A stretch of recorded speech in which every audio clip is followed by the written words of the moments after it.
So I just want to quickly, before I turn it over to Matt, say thank you to everybody for carving out the time. I know we carved out 2 hours, but I think we'll be done in 90 minutes or less. So hopefully we learned our last lesson the last time. We had one of these sessions booked, and we booked a little extra time this time so we don't have technical difficulties, and Matt's probably a little more adept at that kind of stuff than I am anyway. So thank you for carving out the time. As I shared when we had our sales town hall a few weeks ago, Matt, first of all, comes highly recommended, and I'm excited that we're all going to get to hear from him and learn from him today. Matt is not a marine expert, and that's just the idea. He's a display expert and knows what's happening in the space, knows what works and what doesn't, and we all have, myself, John, Christine included, and all of you have big expectations on us for display revenue in 2017. And when we did the survey a couple of months ago, one thing that a lot of people asked for help on training-wise, training resource-wise, was display. So the intent today is not to give you a package to run out and sell.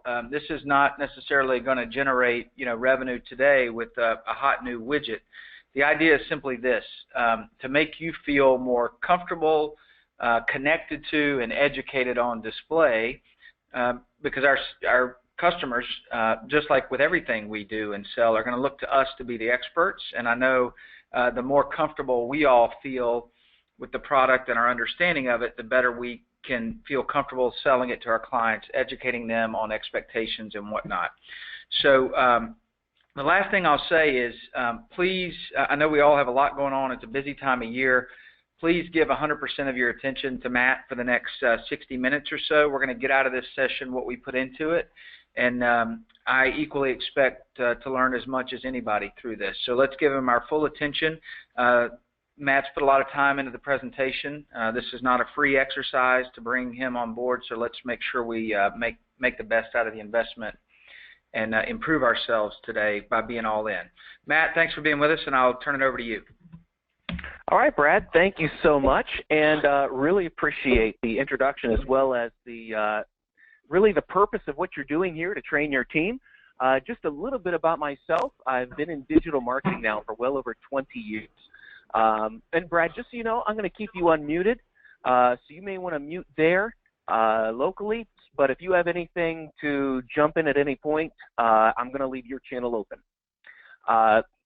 I've been really kind of on both sides. I've been in the software development side, but I've also been in the marketing agency side, and eventually got to the point where I opened my own digital marketing agency.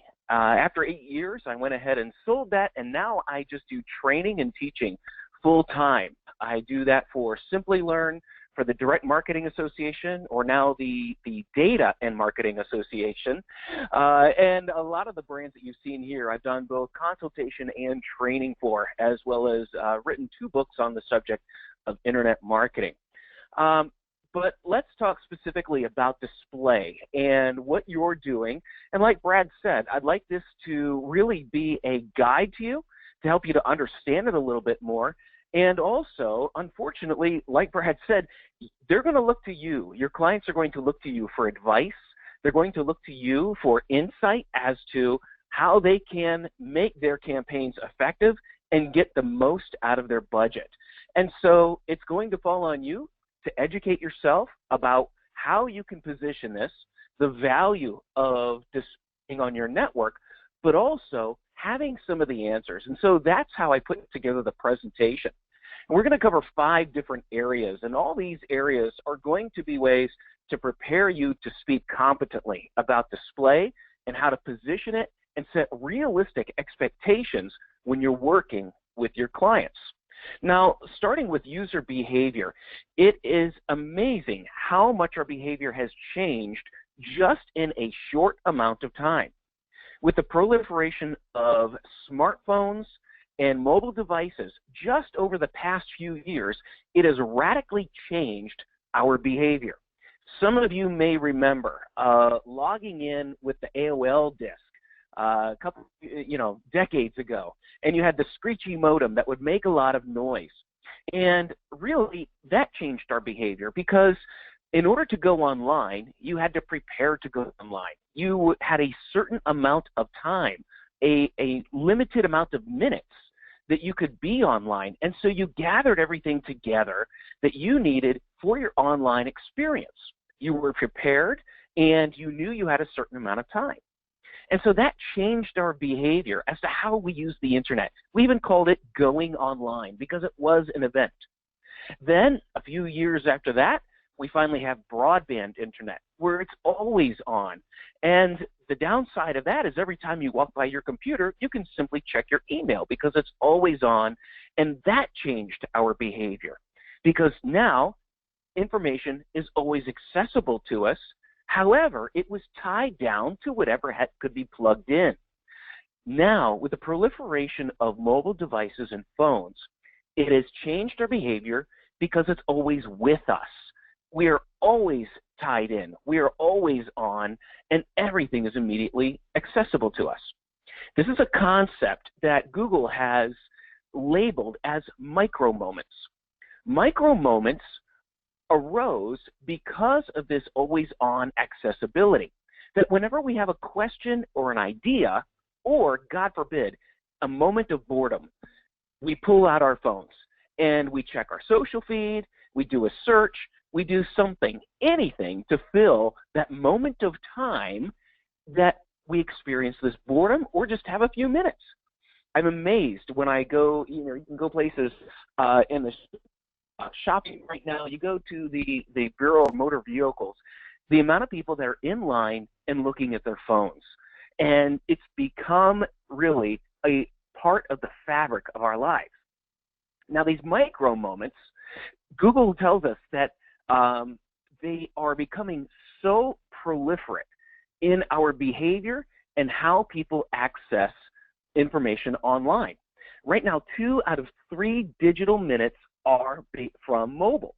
It's gotten to the point where Google has changed its ranking algorithm, and now they have 2 ranking algorithms, and the primary one is mobile-based.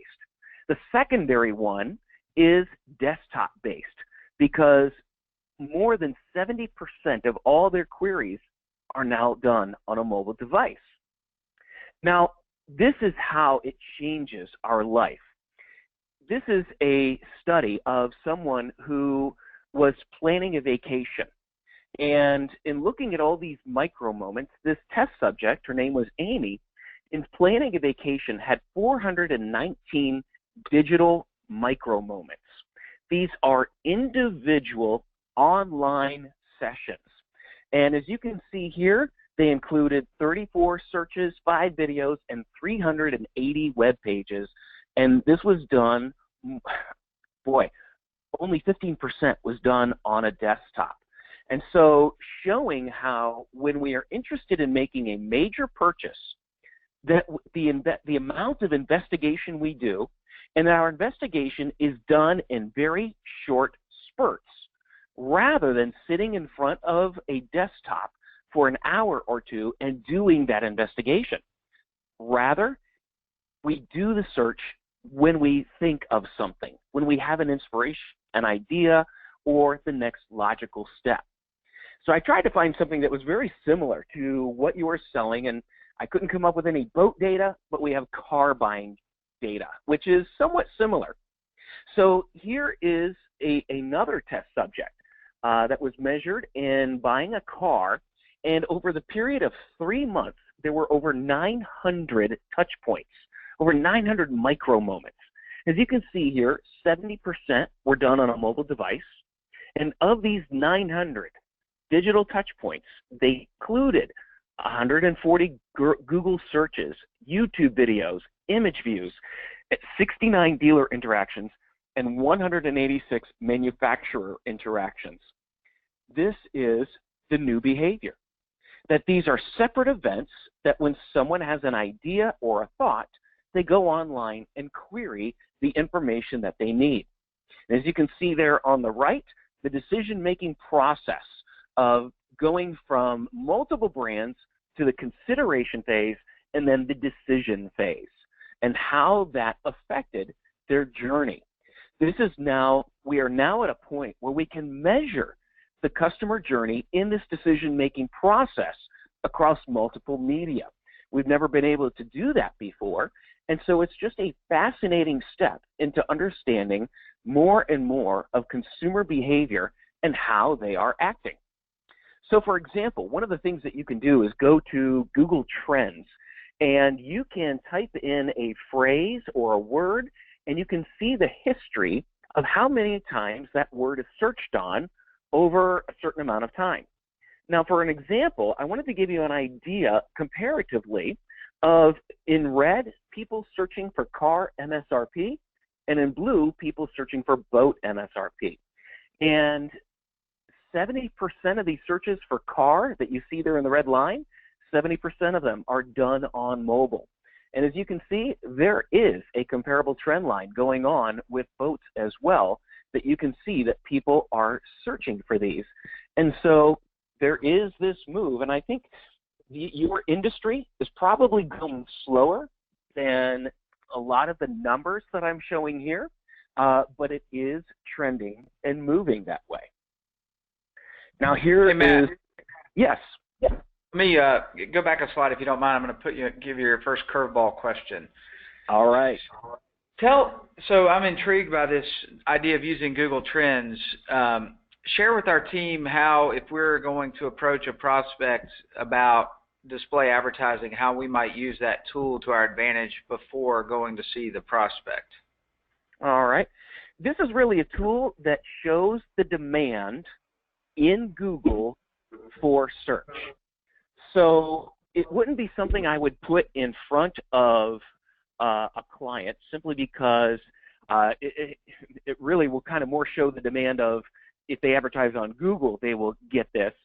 This is more for your benefit to see, number one, what terminology, what words are people using, and then you can help guide your client in understanding their campaign. But where I find it most helpful also is to understand the trends.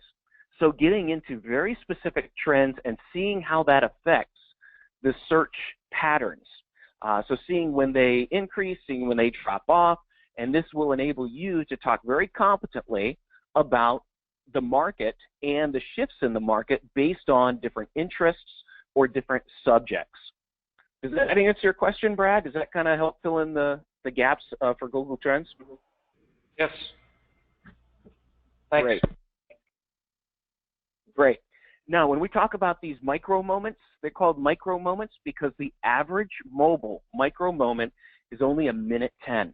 So think about your own behavior when you pull out your phone, when you do a search for something, and how it just adds up over time rather than being a solid event. Now, this plays into display marketing because it's part of those micro moments. It's part of when they go online and they are exposed to ads, that becomes part of the inspiration. It becomes part of that moment, and it all adds up. It can't be seen as one specific impression that results in a specific activity. It is part of a longer term, larger picture, and so the strategy that display plays in the understanding of this new behavior that people are exhibiting is to, number one, really anticipate the questions and the needs of searchers and users before they have them. And so knowing that when we are talking about display, we're trying to anticipate the questions someone might have and then provide them the answer, and then providing them the answer, leading them from the start to finish in a very clear, purposeful, and consistent way. So that is the strategy that display plays in the overall big picture of user behavior. Now, let's dig into really the fundamental building blocks of what makes display work. There are some fundamental, I hesitate to call them rules because as soon as we call them rules, someone will come up with a way to do it that breaks the rules. But really what I find what works best about display is that display works best when it's used as bait, when it's used to get attention and get really hook the user into moving through the process. You see, display fails when our clients think that display is the message. It is the campaign, and we're trying to communicate everything through the ad. The ad is just the bait. And so that's really how we then have to approach it. And as I've learned in many years of fishing, is it's all about the bait. You get the right bait, you can catch the right fish. So let's look at our bait. And the number one that works best in display is a single image, especially if it's static. Now, rich media usually will, it can use video, it can go between a number of images, but even then, we want to remain with some sort of consistent image presentation.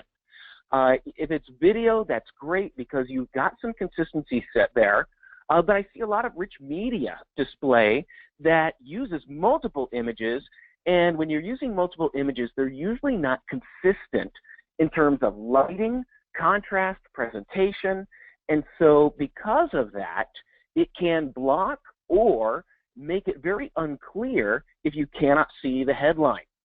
Now the headline, and this is where, less is more. Say something good, but don't explain it. Again, this is the bait. This is not the main course. And so what we've got to do is brief copy, very visible. The Chevy one on the left, I don't like that because it's white text on a light blue background. Now, you can see it because I have expanded these to make them much larger so that you can see them. But the contrast does not work well. And so that's one thing that I always evaluate in terms of effectiveness is the level of contrast between the background and the text. If it can't easily be readable from far away, then it won't work. Now, the middle ad is a great example of utilizing contrast. The best contrast online, the easiest to read, is black text on a white background, or, as you can see, white on black works as well. On the right here, you can see it's more of sort of a brownish gray, but it's still very light, but the text is very large. Then, the next thing that is specific is a clear call to action, the button. What you are asking people to do. It has to, number one, provide value. That's the hook. That's the bait that we're putting out there is value. In order to be visible, it should be contrasting. Probably the most visible button of these three is the one on the right because it's orange with a lighter background. That's going to be the easiest one to see. The one in the middle is gray on a light brown. As you can see, it sort of washes in, and because of the other elements in the image, it takes away from the call to action button. And the one on the left, even though it's light blue, the text inside of it is really small compared to everything else that's there. And so the call to action, number one, has to be contrasting, easily visible, and have words in it that communicate value. That's their offer. And then ultimately, the display ad works best when it's consistent with the other marketing and that it's consistent with the overall campaigns that are being run right now. But again, this is a specialized part of the campaign. It's only a hook. It's not the entire campaign. That's why I put that Silverado in there. They're making the ad the campaign. Rather, compare that with the one on the right, with the Ram. It's very limited information, very easily to be read, and then a very clear call to action. And so ultimately, because the ad is the bait, you've got to use the right bait based on who you want to bite on this. So depending upon where our prospects, depending upon the campaign we're running and what we want to do, should then dictate the type of ad that we'll run. So for example, if all we're doing is a more awareness type of ad, an awareness of a product, an awareness of a brand, then really it's a very low commitment type of ad. really we're only going to measure that in terms of a view or impressions, maybe a visit, because you're not asking for a commitment for an awareness type of campaign. Now, if you're doing a lead generation campaign, then your ad should have a value proposition. You should be offering something of value in return for your name and email address and contact information. That's lead generation. And then at sort of the bottom of the funnel is a high commitment transaction. And that's where we're asking for not just contact information, we're looking at transaction level data. And so the ad then needs to be designed to focus on that ultimate goal. And so again, click-through rate, while it's always a good metric, it's a good metric according to what type of campaign you're running. So if you're running just an awareness campaign, I'm mainly going to be looking at impressions as the primary metric for awareness. If you're running a campaign that's designed to get leads, designed to get emails, then you need to have an offer that is relevant and interesting and attractive. If you don't have that, you're not going to get the click-throughs. And then after the click-through is the landing page. And this is where you may feel like your job ends, is I got the ad, I've got the creative, and the landing page is the client's responsibility. Yes, it is, but this is where you can be the expert. This is where you can help. Because if you can help by providing advice, by providing instruction as to how the landing page is a part of the overall process, because it's critical. You might get the click-through, but if this is a lead generation campaign and the landing page stinks, they're not going to get the lead.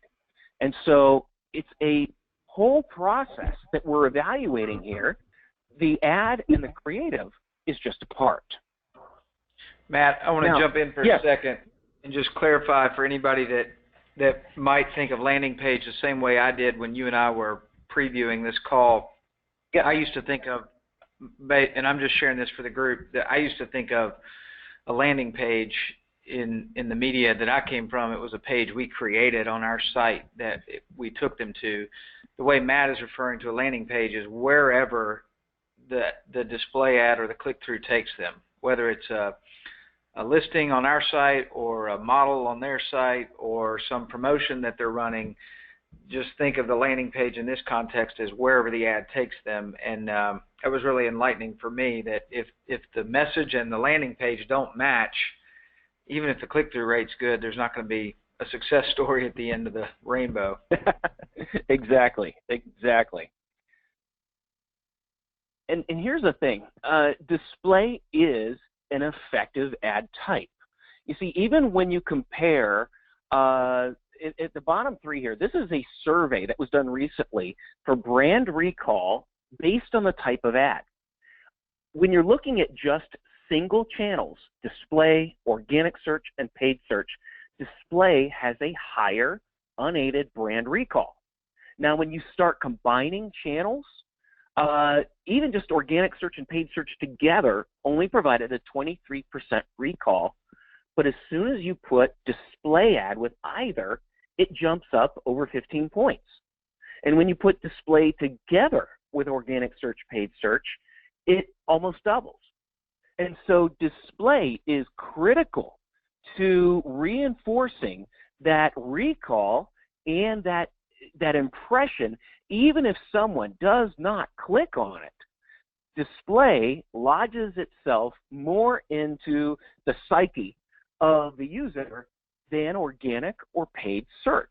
And really what I'm talking about there is the search engine results page, because that is a mix of paid and organic. A lot of people don't know the difference between the two, but display, because of the image, because of the rich media, because of the ability to do multiple things, it reinforces a brand more than other types of digital marketing online. So this is where you can become the expert and really just leading your clients into getting better value out of their campaign. So when we're talking about optimizing for results, really again, let's look at it in terms of the funnel. At the top of the funnel, it's the creative, it's the message, and it's the call to action. That's the ad itself. What are we putting in terms of a visual? What's the message? What's the appeal? And what's the call to action? What's the promise? What's the bait that you are putting in the ad? After that, then where are you sending them? And on that page, what are you asking them to do? That's where display tends to fall off and stumble, because people spend a lot of time developing an ad, but they forget to develop the landing. They forget to follow through. I think of it this way. The ad is a promise. The landing page, the destination where you send them, is the delivery of the promise. So if you are telling them that they can view inventory, if you are telling them they can have a buyer's guide, then when they go to that landing page, the first thing they should see is the ability to get that buyer's guide. If it requires their name, email address, that lead form, it needs to be consistent in terms of what you are promising and what you are delivering. Now, I'm going to show you some examples here of just how placement and slight changes can improve a campaign. These are campaigns that were some consulting work with Forbes, and these are ads that ran on Forbes. And so, as an example, this Sprint ad in the lifestyle section was running only like 4/100ths of a click-through rate. Obviously, by moving it into the technology section, vastly improved the click-through rate. Simply based on the type of product, the section of the content it was in, nothing else changed. That improved the click-through rate. This one was very interesting. This was a John Hancock ad, and I think you can figure out why it worked. The logo of the John Hancock signature is recognizable and reassuring, and zero click-through rate. Even though the name is there, the name is not there in the font and presentation of the traditional brand. And so right away, that showed us what people are looking for and what provides reassurance when they are clicking on ads. Now also, ad sizes play into this as well. This was an ad by Bose that was very, very interesting, because the campaign was the TV is only half the story. But in the banner ad, as you can see there, the long banner ad really didn't provide enough information in that format that the square ad provided us. And so sometimes just minor changes can be significant in getting a higher click-through rate. Now I'm going to share with you some data here that don't let your eyes roll back. Some of you are already just wondering what I'm showing you here. This is a report of a campaign that we were running with 4 different creatives. And I want to, usually what I'll ask people is to identify what was the best message for this campaign. And immediately, you know, I think everyone knows, you go to the right to get the final column of the, what we're doing. This is for a software product where there were purchases and you bought seats. And so what we would do is take the number of seats, divide that by the spend, and that gives us our seat CPA and cost per acquisition, in case you needed to know that.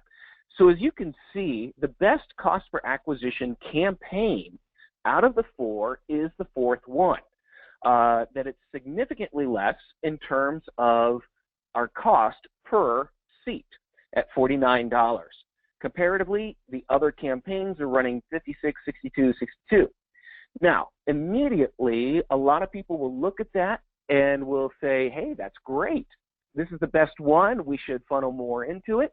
But also, I've got to follow up with a question, which campaign or which ad size is the worst performing?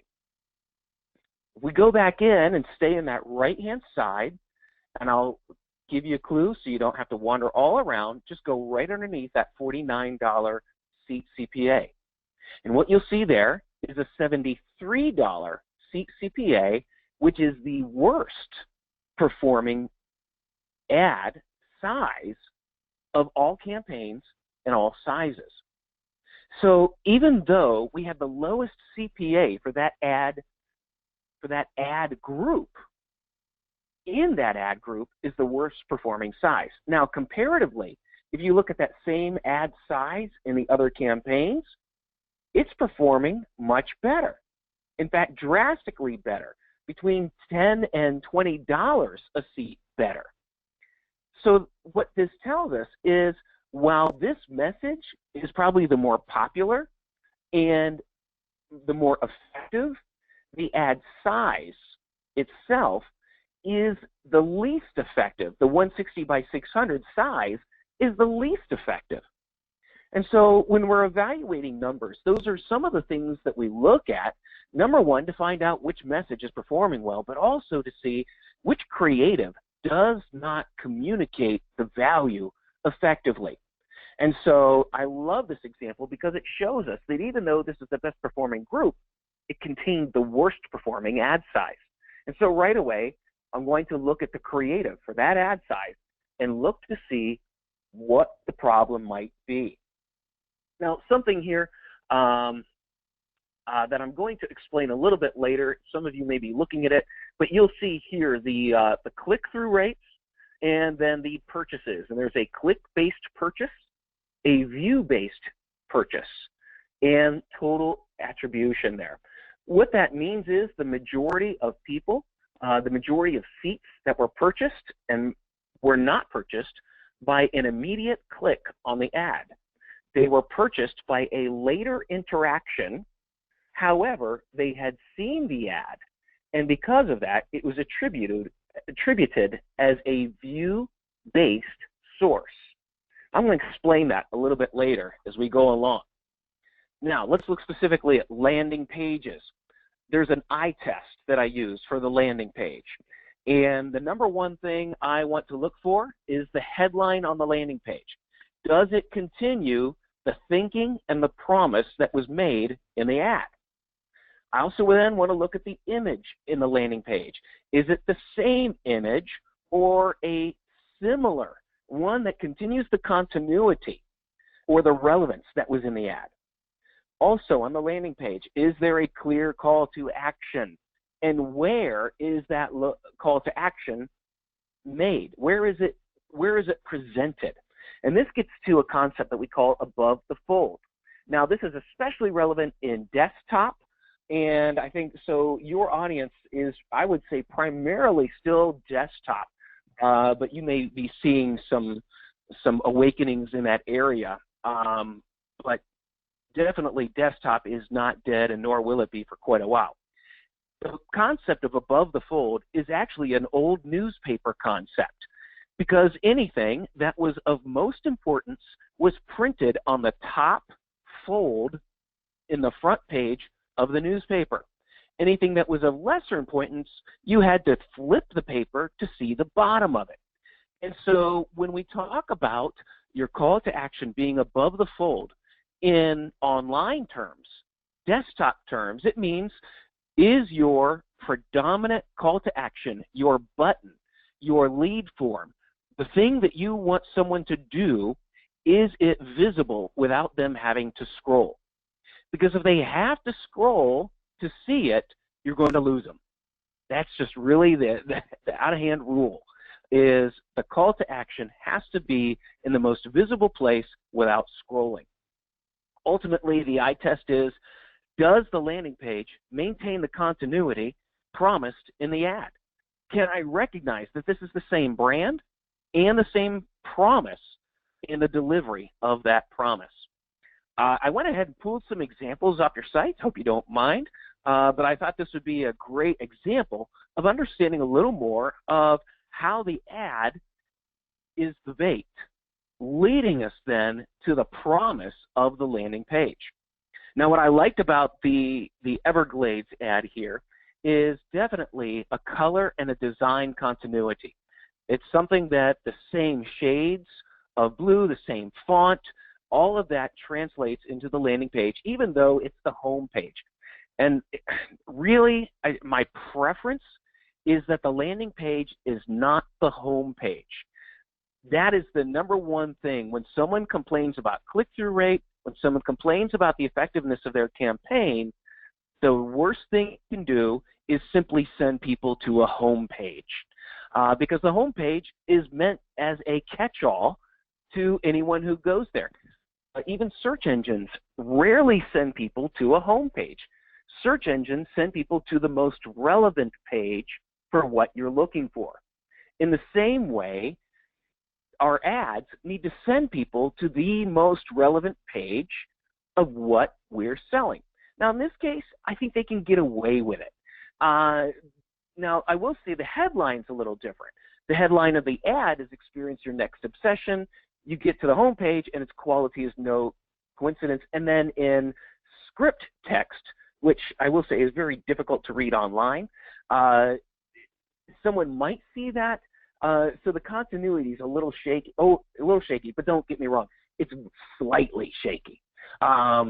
Overall, just based on imagery, color, and the fonts, I know I've got continuity there. So that's great.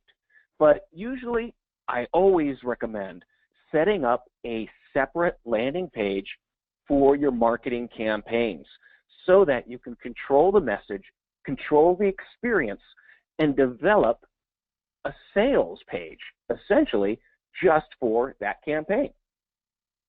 Now, Grady White here, they do have a landing page, their 2017 winter promo. I love it. That red banner and on the ad and going through into the landing page, wonderful. It makes that jump. It makes the continuity. Also, in the black bottom of the ad, limited time offer, that black matches the page there where they put their logo, and then they also deliver on their promise. The promise, the hook, the bait is limited time offer. When you get to the landing page, they deliver the promise, save up to $7,500, limited time offer. So repeating the phrase, but then also adding to it.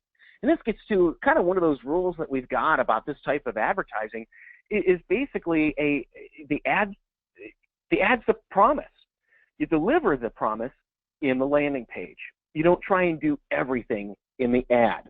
The only thing was there wasn't really a specific call to action on that page. I believe that, the thinking was you're just getting in and then browsing once you get there. But there wasn't a specific call to action that explained how to get that $7,500 savings. But I'm guessing it had to do more with, obviously, you've got to contact them to figure out what you want. Now, the Boston Whaler ad I thought was very interesting because the ad was bright red. And if you want to get someone's attention on a web page, red is probably the ultimate color to get attention. And it's probably the most, I tell people, red is the most visually assaulting color, mainly for the reason that you never know how it's going to look on a computer because different monitors present the same color of red different ways. And so it's got a bold ad color here, but the design is different from the ad to the page. And so we are getting a specific landing page for that ad. The font is different, the color scheme is different, but the text is the same. So it was a little different there. And then I want to show you something. So this is what I got above the fold, and I had to scroll down in order to get the call to action. So the call to action was below the fold. As you can see there, I only got the first paragraph and a half in order for the landing page. The step aboard call to action was at the bottom of the page. Now, ideally, a quick fix, and I would test that, is taking that step aboard and I would put that on the image above the fold so I know it's going to be seen and that it's part then of the overall presentation as soon as that page loads. Hopefully that's a great example and understanding how below the fold works. Looking at the Craig Cat, which looks like a whole lot of fun, is this by factory direct. The logo is the same, the image is the same. The only thing I really just more from a design standpoint, the red on black, it was really kind of, I would have rather put by factory direct as the button text. So rather than click here, make the promise. The promise is buy at factory direct. Click here as a call to action, I never recommend. In the button, put your promise. And then when we look at the landing page, this is a great example of what I said, as red being the most visually assaulting color. The caveat to that, or the follow-up to it, is if everything is red, then nothing is important. You see, when all your text, yes? I think you have a question in the chat box. I can't see it while I'm presenting. Okay. Maybe we can go back at the end. Yeah, we can do that. I can't see it while I'm presenting here. It's screen. So I will be sure and get back to that. Okay, thanks. All right. So as you can see here, when everything's red, it really kind of makes your eyes look everywhere rather than at one focused place. And so I'm very, very conservative with that color red and using it only when I want someone to look at something specific. If you overuse it, it may not point people where you want them to be. Now, I love this ad from Southeast Financial.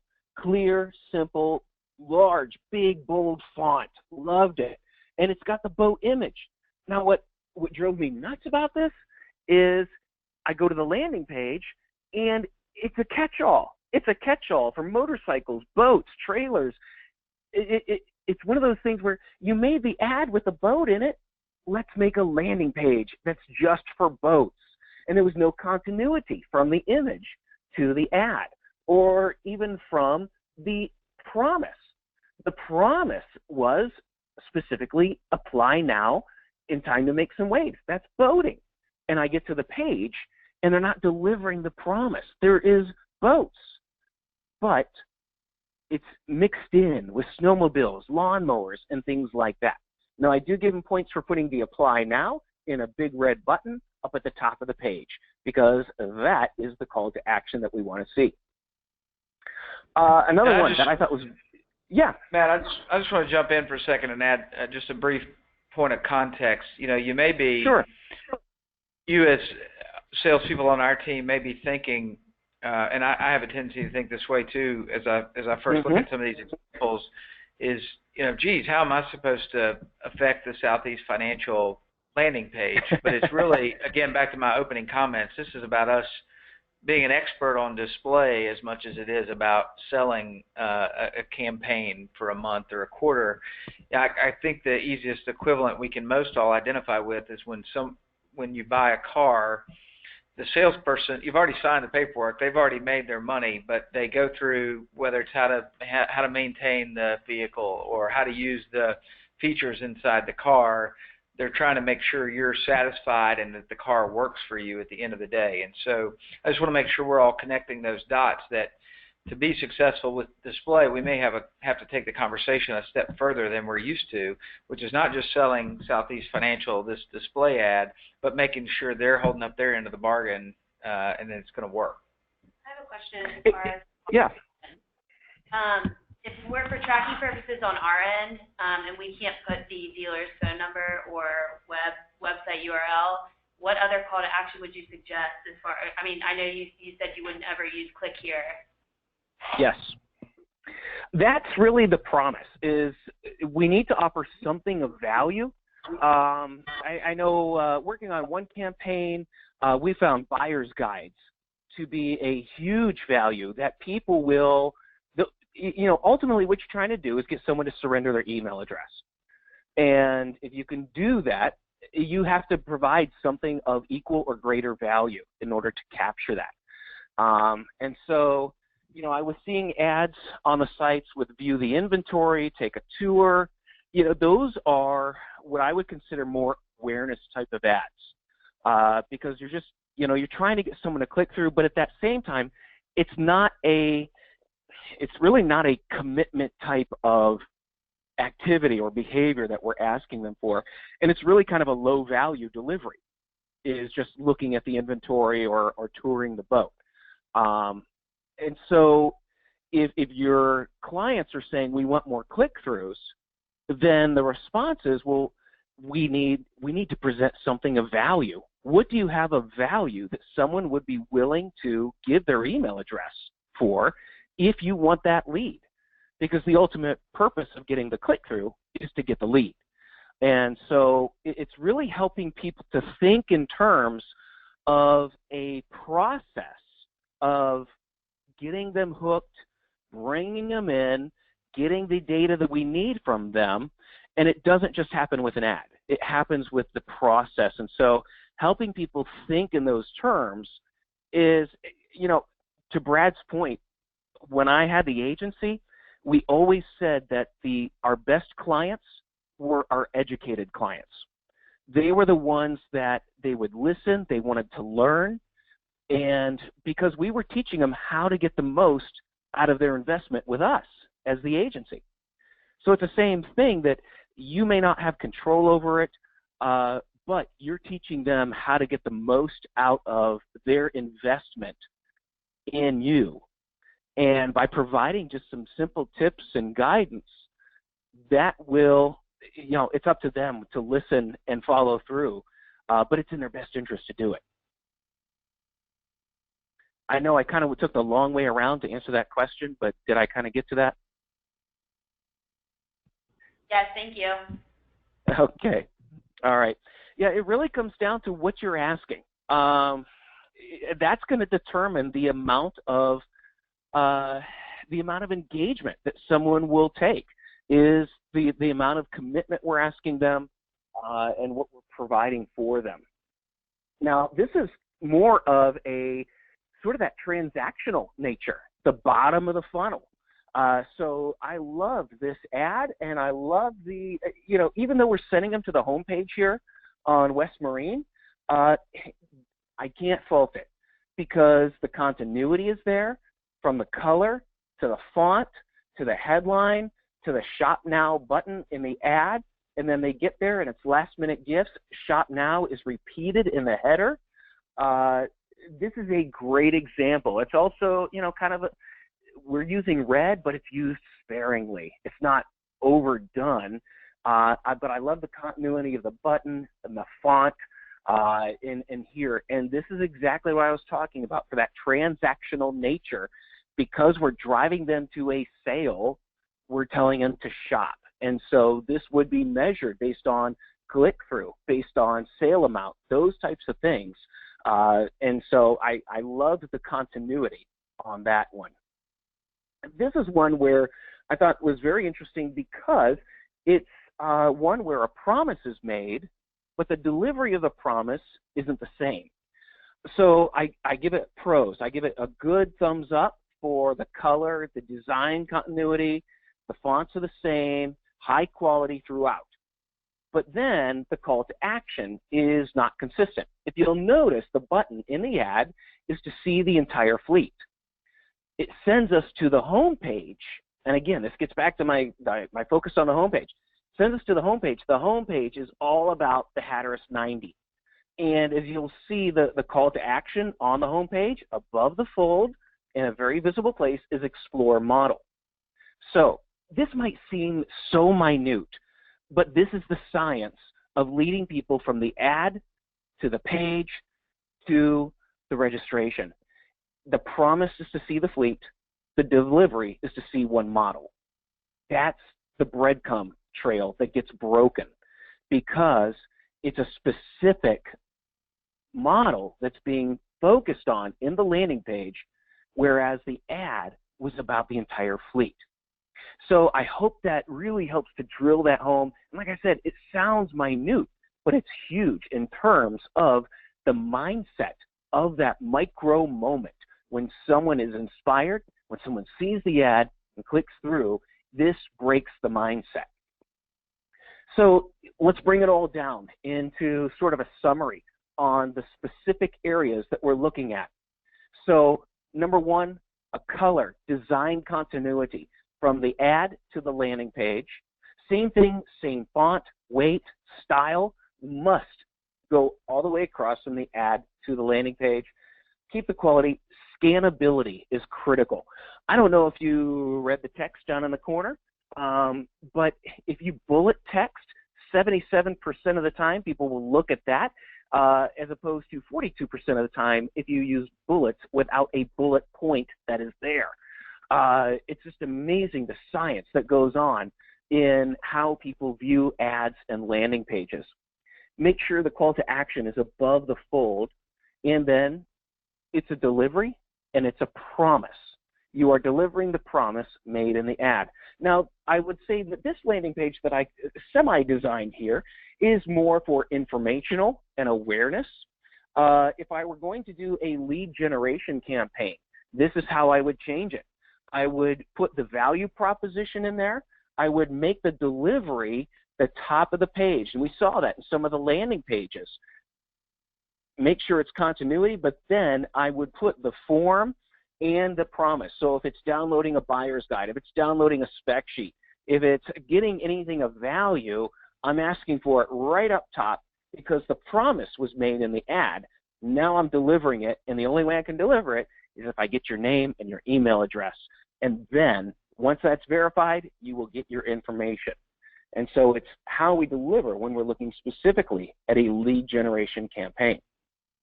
Now, a couple things as far as trends in display and what we're seeing.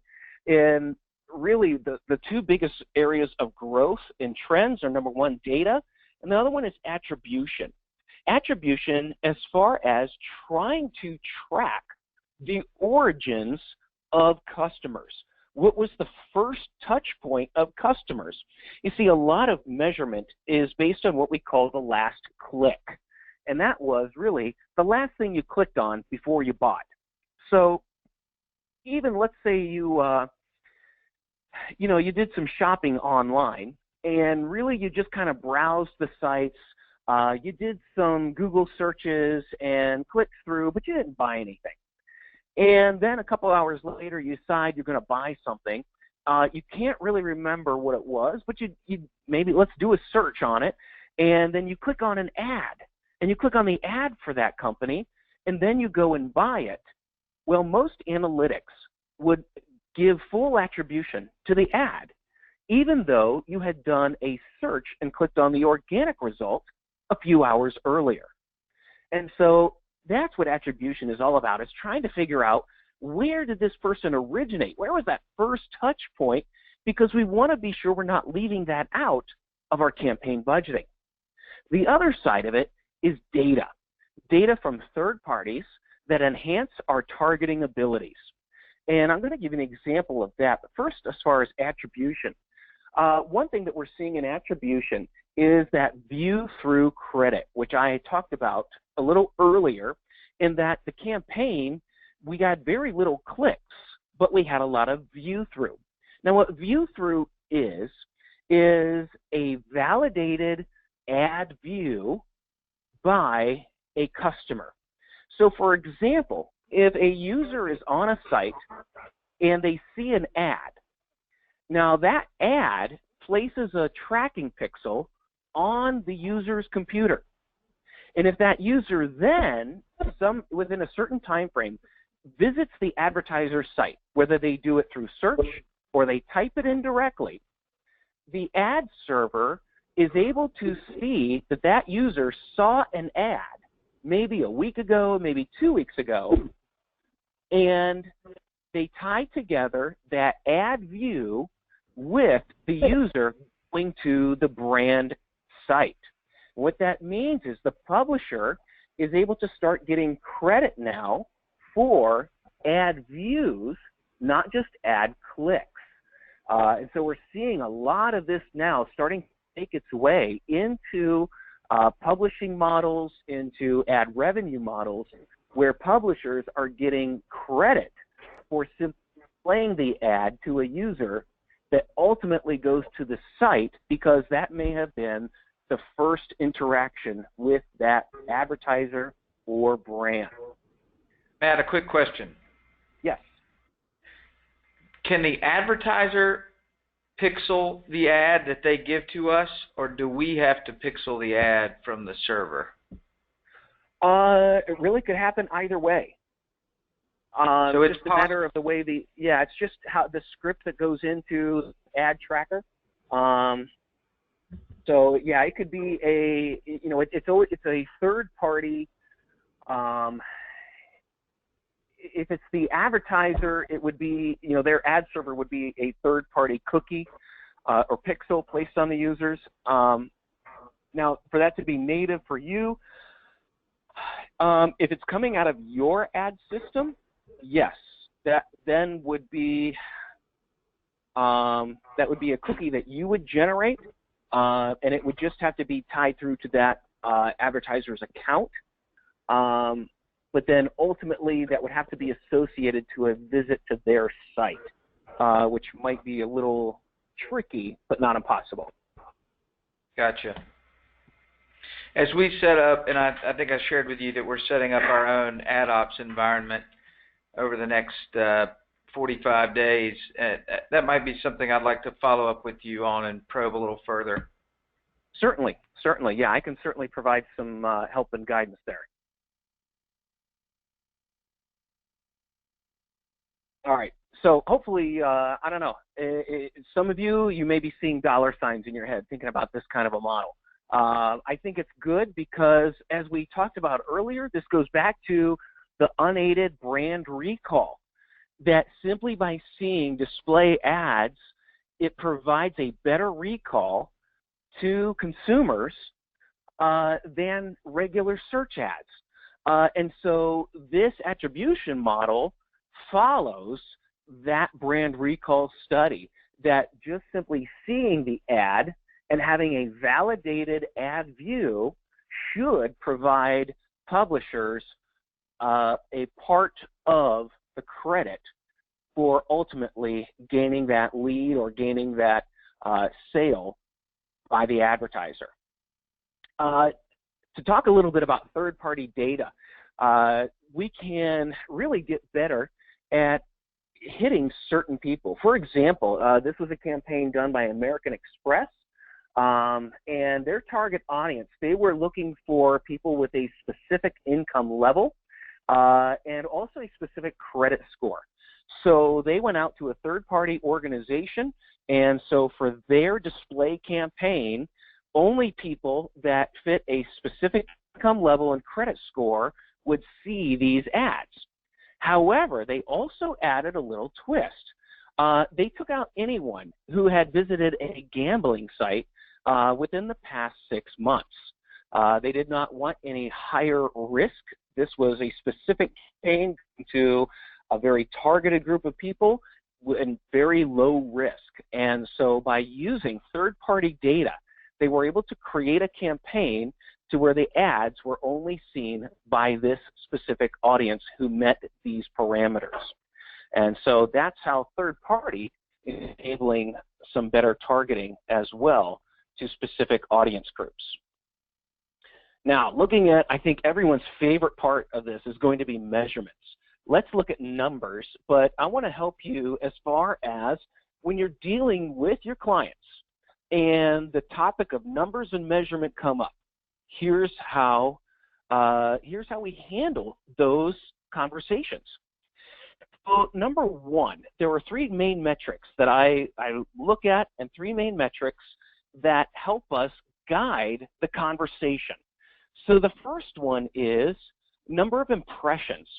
That if someone is complaining about the number of impressions that they've received, and I'm looking here, I'll typically divide unique views by impressions. That lets me know, really how many unique views, how many users am I reaching with how many impressions. And if that's not satisfactory to a client, then the problem is, number one, budget consideration. If you're not getting the viewability of that ad that you intend, especially if it's just an awareness campaign, then it's a budget problem. You don't have enough budget to get the visibility in front of the unique users or your overall impression target. Now, if someone's complaining about clicks, that I'm not getting the click-through, the clicks that I want, that's a CTA.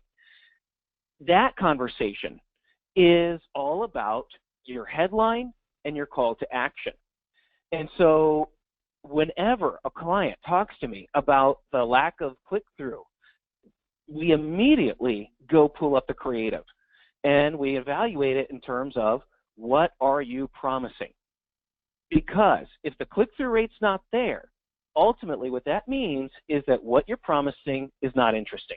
Now, you may not want to say it in those words, depending upon your relationship with your client, but that's ultimately what it comes down to. What you're promising just isn't good enough. And compare it to the other promises being made by other advertisers.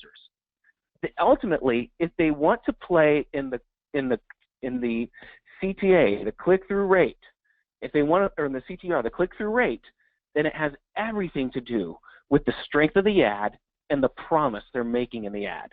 Because if there's a low click-through rate, you're not promising anything of value. And that's what that conversation is all about when it comes down to click-through rate. If they're complaining about, they are sending people to a landing page, this is a lead generation campaign, and they're not getting leads, then the conversation is about, number one, your offer, and then number two, your landing page. Those are the things that I'll look at whenever there is a discussion about the lack of leads being generated from the campaign. So I'll bet that these are probably three of the top areas where you get feedback, where you maybe get complaints, and hopefully this will help you guide the discussion in terms of what type of campaign are you ultimately running? Does the ad reflect that type of campaign? And are we evaluating the right measurements, and what do those measurements tell us? So again, just to reinforce, if this is an awareness campaign, then the metrics to measure an awareness campaign are my visibility metrics, my number of unique views, and overall impressions. That's what I'm measuring for an awareness campaign. For lead generation, I'm looking at click-through rates, I'm looking at sign-ups, ultimately registrations, and down the line, hopefully sales, if we can track that far. If the purpose of the campaign is an investment, return on investment, like we get to that transactional, if we're asking people to shop now, then that's an ROI metric. That's what we'd be looking at. Based on the type of campaign, that will inform us as to the type of relevant metrics for that campaign. So here's kind of a matrix that I look at just to kind of give you an idea of comparisons and what we would be doing. So for branding and awareness, again, I'm looking at buying impressions. I'm looking primarily at my cost per mil in buying the impressions across multiple media. Now, if I'm selling something like golf vacations, that's a shorter sales cycle, and I'm going to be positioning that in more demographic and behavioral type of sites, but that I will be measuring in terms of cost per acquisition, because that's more of a lead generation campaign. And so in that instance, when we compare the two, again, we're looking at probably a longer sales cycle. And if you're looking at more awareness and branding, you can't measure it the same as a vacation ad. That might seem obvious, but sometimes we need to remind our clients about that. Low margin things, consumables. This is what you see shows up in the paid ads on Google or Bing or any of the search engines, because those are the best place. It's a cheap ad buy to get into search engine ads. But for things that are high margin with a long sales cycle, it doesn't make sense to go after.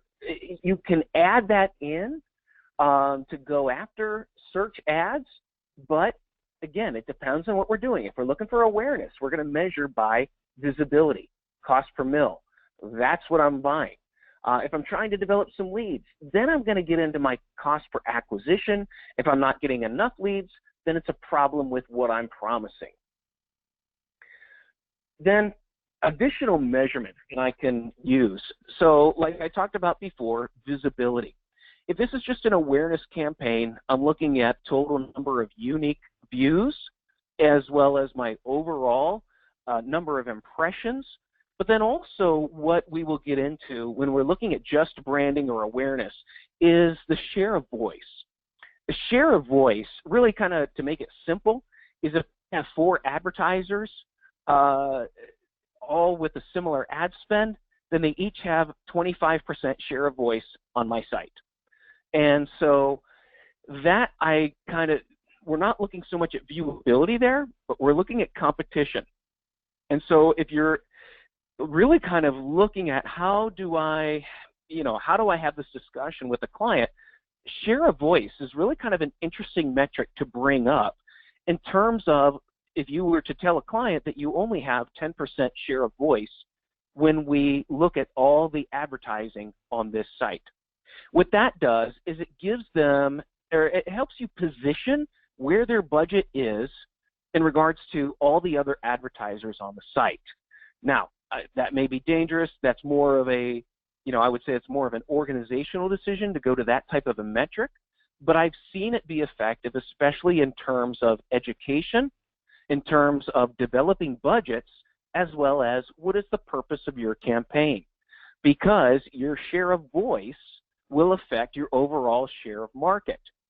There's numerous studies that show that if, as a competitor, if your share of voice in advertising on a site is not greater than those of the industry leaders, then you're losing market share. You have to exceed the share of voice in order to increase market share. It is just a fascinating study there, but share of voice is a great way to give someone more of a realistic idea of what their budget is getting them in terms of overall competition. A couple other measurements that you can that I've gone into. Number one is brand recall and brand lift. There are some surveys that you can generate and run to your existing customers and also to people who may not use the site. A number of survey tools that are available to you that will help people to, it will help you to really put across that when people see your ad on our site, it provides a brand lift. They're a little bit less, there's some scientific data behind how they're run. I find them a little less tangible than share of voice, visibility metrics, viewability, things like that. But there are additional things that sometimes we'll add in when we need that little extra oomph in terms of showing the value that we provide. Also looking at engagement, what else beyond ad do we want people to see? Sometimes we'll look at dwell time, especially if it's a video or rich media type of ad, or an ad that has some engagement inside of it. One thing we've seen are some rich media ads now where they will have a poll that runs inside of the ad. Rather than making someone click the ad, go to a landing page, and complete a poll question, all of that can take place inside the ad. And so adding more things that will enable people to engage in the ad without going to a landing page is a trend that we've seen and one that also picks up the engagement stats. And then I talked about click-through and view-through as the measurements, and really how click-through is the result of the long view of the overall campaign. So really, I'll wrap up my side of this, and we can go into some questions and discussion. But here's my advice to you, that when you are selling display, the number one thing is to have a conversation about the overall campaign and marketing objectives of your client. Don't just take the order. This is where you can shine and help them get the best value. So ask about their business objectives. What are they trying to accomplish with this campaign? And make sure you align the expectations to their objective. Is it just awareness? If it's awareness, then we're measuring impressions. If it's lead generation, then we're going to measure click-through rate. And if we're measuring sales, then they can go to ROI.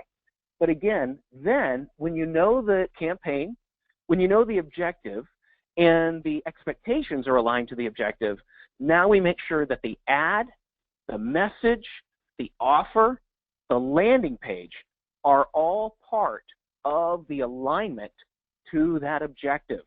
We can't just look at the ad by itself and take the creative and not check and see where you're going to send people, because they're going to come to you when the click-through rate isn't good. And being able to respond competently by understanding the whole picture of the promise, the delivery, the continuity from ad to the presentation of that offer is going to be critical, not only for you to be competent and lead the client in understanding how display works, but also it's going to help educate your clients in terms of how to get the best and the most out of their campaigns. So thank you so much for my ability to present to you today. And now I kind of look forward to what I think is going to be the best part, and those are your questions. And so if you want, you can type a question in the question box or raise your hand and I'll unmute you, whatever you prefer. And Brad, your line's open if you've got anything right there. There a question earlier in that chat? Is that what you were saying, John? Yeah. Yeah, but we can't see it. Jason had just texted John. Oh.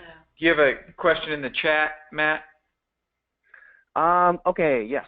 I've got one from Charlie.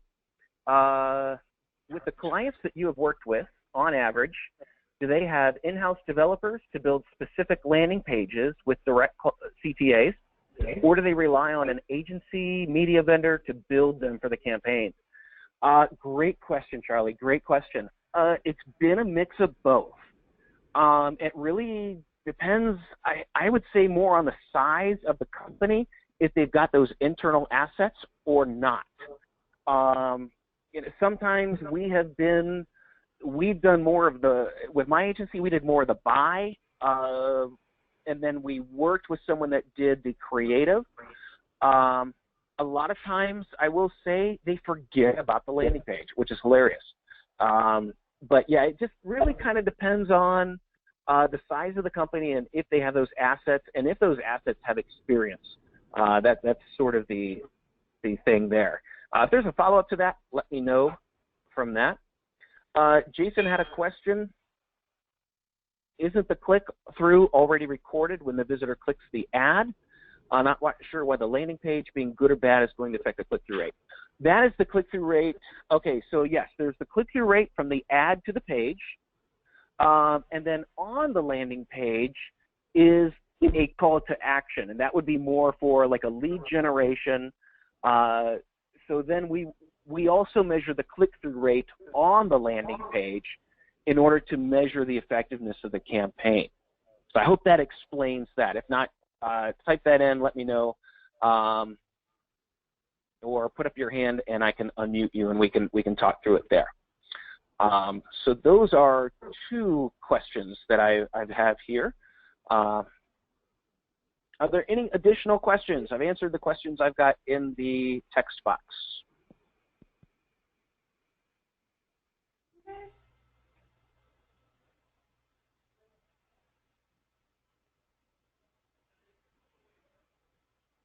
All right, Scott, I see you there, and you are unmuted. Awesome. How are you? Thank you for taking my question. Sure. One of the things that I've always argued with our clients that is an issue is, just like you said before with your clients, is the education. If you find a client that's even fairly educated in what a banner ad does or a display ad does and how it could help increase their business and the metrics that are used to measure it, you're way ahead of the game. And I think it's one of our biggest challenges is finding clients that even see or have enough education to see the value in display ads. What are some of the things that maybe your company did to help educate your clients, you know, on a greater scale outside of one-on-one interactions? Because although that's the ultimate, but there's only so much you can do, you know, in the course of the day. So what are some of the things that maybe you've done? Boy, that is a great question. Large scale, large scale, I think we did the best we could, but ultimately that I would say the large scale was like a display ad. It wasn't until we got them into the landing page, which I would consider more of a face-to-face, that I could present that and be able to show our specific value. Because, on the large scale, everyone's just looking for better ways to promote themselves and more effective ways of doing it. So where I would typically lead is just the value of display. The recall metrics, those types of things in terms of just getting that visibility. It's a great place to start the conversation, even on a larger scale. But ultimately, the education takes place, unfortunately, on small scale, because the vast majority of people, they just want the silver bullet, and they won't have the patience to listen to anything that isn't a silver bullet. So, Matt, I'll ask a follow-up question to that. You shared that you referenced just now in your answer that study that showed the effectiveness of display ads relative to paid search or organic search. A, where did you find that study? And B, what kind of tools or resources like that study should we be using on a regular basis for those clients, to Scott's point, that we need to go in and get excited about display? What tools should we have in our tool belt, or what resources should we have at our disposal to help our sales team go in and fight that fight? This was actually from ComScore.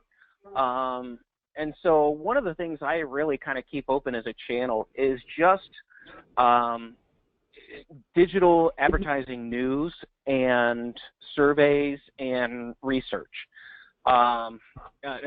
Unfortunately, it's one of those things I've just got to keep an open channel and constantly look at, what are people responding to, and utilizing that both on a macro level of, the big conversation, but then also how does that apply then to what I'm doing day to day. So that's the type of content that I look for in developing that.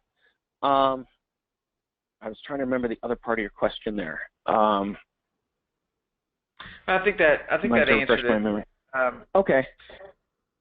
We may just need to identify somebody on our team, whether it's a sales planner or somebody from the account management team that can, or maybe even marketing, that can keep an eye on display research and keep us at the forefront of what's happening and educating our clients. Yeah, absolutely. And part of that, okay, now I'm remembering what the other half of this is. You've got your own data and data metrics. You've got the demographics of who you're selling to, of who uses your sites. Now, what I think would be effective is, if maybe even from this webinar, or maybe someone goes back to their client and they're able to provide them the advice on, here's the continuity of the campaign, here's how I would improve the landing page, here's how I'd improve the ad. Now you look at the performance of that campaign post-evaluation. And now you can put together, kind of a white paper on how you're going to help them get the most out of their campaign. Here it was when it was delivered, here it was after our feedback and advice. And so it's almost developing an internal narrative of what Dominion offers, more than just, hey, order your ads from us. No, we're going to provide you value added. We're going to provide you education as to what gets you the most. So more of that internal story that you can tell that distinguishes Dominion over competitive sites. Gotcha. All right. Courtney has a question, and Courtney, you are unmuted. Hi, Matt. I have a question. A lot of our customers and display conversations, of course, a very strong competitor that they bring up are Google AdWords. Obviously, we don't want this. The click-through rate is, certainly much higher. Mm-hmm. And you've kind of touched on several different things. I guess I wanted to kind of get your thoughts on helping a customer to reframe their thoughts as far as the value of display. It seems like maybe the share of voice market are most valuable. Mm-hmm. But if somebody's really concerned about the clicks, what would your thoughts be on, basically trying to convert that customer to more of a display mindset? Right, yeah. Well, and that kind of gets back to what we were talking about in terms of expectations of the campaign and what they're trying to accomplish. I think AdWords will always, to me, it's an apples and oranges comparison. They're getting an AdWords ad based on the words they typed in to Google. And so it's based completely upon the intent of the searcher for that ad to show up. And so whereas display doesn't run that way, in this context, if someone comes to your site, this is how you're going to reach them. It's a different world than Google. This is not Google. This is, this is where you're looking to see what's for sale and what's available. And so it's really creating that delineation of, that's great. You should do AdWords, but that's a completely different campaign with different expectations. Whereas this, you're getting people who are already here and already shopping and already in the funnel. I would explain Google AdWords as being a very early stage funnel of interest. And so you may get the clicks, but those are early stage clicks. Whereas if they are on your site, they are mid-funnel. And how are you going to change your message then to reach them? That's super helpful. Thank you. Great. Let me see if we got any more hands. Jason followed up with the biggest problem is that customers don't have ad creative capabilities, so they're on you to build creative. Yeah, I've seen that many times. Like I said, unfortunately, it's the downside of working with different sizes of companies and the assets there. So I guess that's really an organizational decision as to how you want to handle that, or if that's a separate service, or it really comes down to really what's the workflow going to be, and how will those be created. But certainly understand your pain there, Jason, because I've run into that numerous times as well. And Matt, one thing we've talked about as an organization is possibly for those clients that don't have good creative resources, and our internal creative resources are really here for other reasons. We may outsource to a firm that's their specific expertise is display creative. You don't have to answer this question now, but if you know of any creative shops that do that we should consider, I'd love to get a note from you on that. Yep, I can recommend a few. Yeah. Perfect. So yeah, I'll put that in the list here. We'll take care of that. This webinar may have just paid for itself. There you go.